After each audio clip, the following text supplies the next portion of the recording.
Hi guys, just wanted to show you a piece of land we've actually just purchased. We're going to be working on this piece of land here to build our dream cabin and maybe a couple of bunkies so people can come and visit. As you can see right now, there's not a lot there, there's a lot of work to be done. We're not going to be doing most of the work ourselves. We're probably going to bring other people in to help us with it, but I'll do some of it. I'm not really a DIYer, nor is my wife, but we'll learn as we go along. We'll probably take some advice from other people. But as you can see, it's a beautiful spot. It's actually up in the Parkland area of Manitoba. Really love it, and we're really looking forward to spending some time up here doing some stuff with it. So as you can see, it's all well overgrown right now, so the first thing we need to do is we're going to clear the land. We have two lots which we purchased, both of which run along the road here. We have electric and everything provided, as well as hydro, electric and everything, and water, etc. We have to put in a septic tank and other bits and pieces, but yeah, it should be really good. So the first job, we're going to have it cleared, have someone come in, and then once we know what we've got space wise, we're going to have to bring up the level of the ground up to the road, or just slightly above the level of the road, as you can see. And then once we've done that, then we'll be able to mark out what we can do in the way of area for us to be able to drive on. Ideally, we're looking at having a couple of bunkies, or maybe a bunkie, and then putting a cabin to one end of it, slightly raised, looking down towards the road.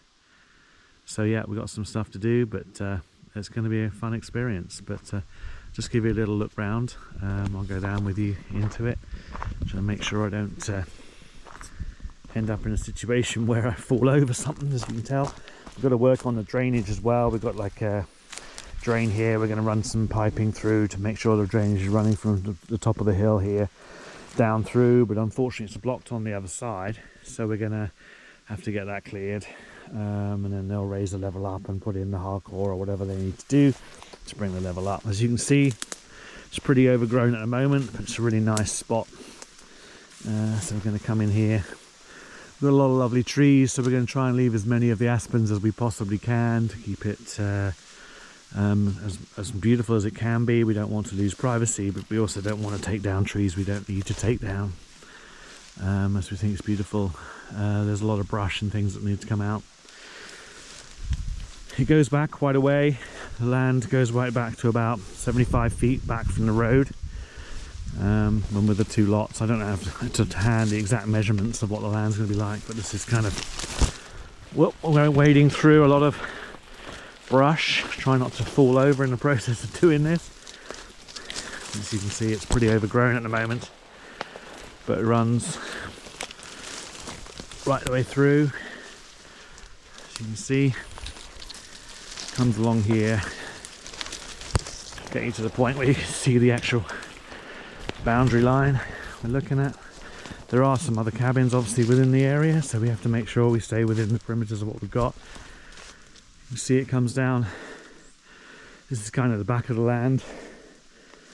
This is kind of the extent of it. Actually, that you can see the marker just here. This is when it was done for us. They surveyed it and put in the markers. You can see it here. That's the lot markers, and it runs down to the main road.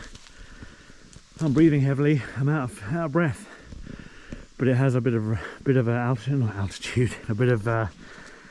a raise away from the road, which is great. So we're going to put the cabin kind of facing the way I'm pointing the camera right now, so it'll be kind of facing down, so which is actually northwest facing. It's not perfect, not ideal, but you know, it'll be nice. We are at the end of the day in an area where there is some skiing, so we don't have much of a choice. Behind us is the hill goes up, as you can see, and there are cabins. There's one cabin to the left, so we don't want to cut into any of that. So as I say, we have the aspens. We'll cut down the least number we need to be able to work around it, because I think they're beautiful. I don't want to lose them if we can avoid it, so that's what we're going to do. And as I said, then it runs along the back here. I don't know how many feet exactly it is, but it's a fairly large lot. The cabin's not going to be more than 800 square feet, and we're probably going to go with something like a couple of bunkies from Bunkie Life, which is a Canadian company, or something similar to that, to give us some extra space. And then obviously I'd like to put in a little toy shed for some other bits and pieces that we can buy to have here up during the winter and summer to use, but you know, it's not going to happen straight away. It's kind of got to be careful. It's a bit tricky going down through all this brush. I'll just poke my eye out or end up in a situation where I fall over. That would be bad. But anyway, we're coming through, and then we're going to come out onto the, you see, it comes out onto it, and on the perimeter of our land here, it kind of goes right the way to the edge. As you can see, oh, I've wiped my way through, and then we come to a kind of a ski in, ski out kind of cottage area, and you see my car down here. Tina in the car still waiting there for me. And so this is kind of the perimeter of our land.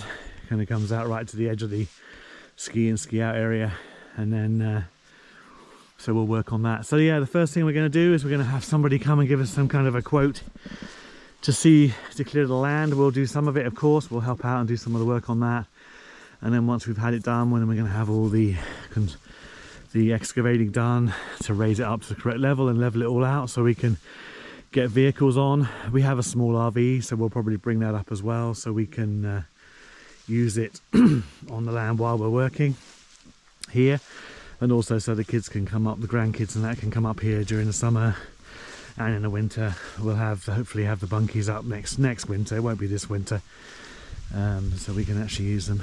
So anyway, there's a general overview of what we're going to do here, and so watch this space. We're going to be doing a lot more videos, and we'll kind of go through the process. As I say, Tina and I are not really DIYers, so we're not going to be as gifted as many of those people online who you see who kind of do everything for themselves. We are probably going to use other people to do that, so you're going to watch us navigate the process from beginning to end. And I'm sure we'll make some mistakes. I have no idea about so many things in relation to this, and so I'm sure we'll make a few errors, but you know, hopefully we'll navigate the process and you'll be able to see how this can be done, even if you're not a DIYer, somebody who actually, or anyone who's actually interested in doing it, because not everybody wants to do this for themselves, and so that's what we're going to do. So I hope that was of interest, and we'll create another video in the near future. Thanks for watching.